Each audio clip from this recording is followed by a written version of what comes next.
Hello, bachcho. Let's read the question. The question is: assertion is given as AB blood group is a universal acceptor. Reason is given as a person with AB blood group has no antibodies against antigen A and B in its plasma.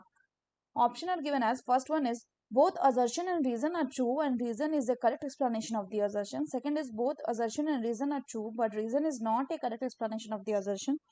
Third one is assertion is true but reason is false and fourth one is assertion is false but the reason is true. तो आइए देखते हैं हम इसका की concept. तो अगर हम बात करें इसके की कंसेप्ट की, so the key concept will be A blood group. तो अगर हम ए बी ब्लड ग्रुप की बात करें तो ये किसका पार्ट है? It is the part of ABO blood group system, blood group.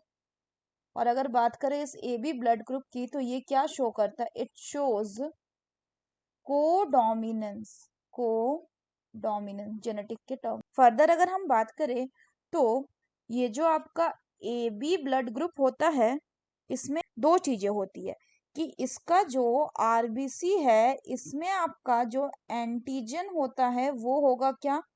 That will be A and B both. But इसके प्लाज्मा में जो आपका एंटीबॉडी होगा वो क्या होगा? सो एंटीबॉडी, कोई भी एंटीबॉडी नहीं होगा यानी निल.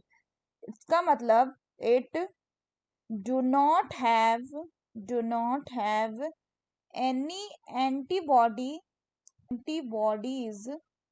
Against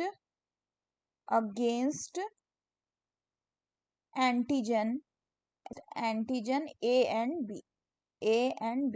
And because of this ABA blood group जो है इसको क्या कहा जाता है? इसको कहा जाता है यूनिवर्सल एक्सेप्टर. मतलब ये किसी से भी ब्लड ले सकता है.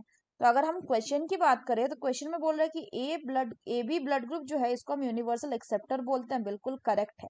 फिर बोल रहे पर्सन जिसके पास ए बी ब्लड ग्रुप होगा उसमें कोई एंटीबॉडी नहीं होगा against antigen A and B उसके प्लाज्मा में. तो अभी हमने देखा कि इसके प्लाज्मा में कोई भी एंटीबॉडी नहीं होता against the antigen A and B और इसीलिए ये यूनिवर्सल एक्सेप्टर होता है. यानी ये भी करेक्ट है. And also the reason is the correct explanation of the assertion. So the correct option will be option 1, that both assertion and reason are true and reason is the correct explanation of the assertion. So that's all for the question, bachcho. Hope you understood it well. Best of luck.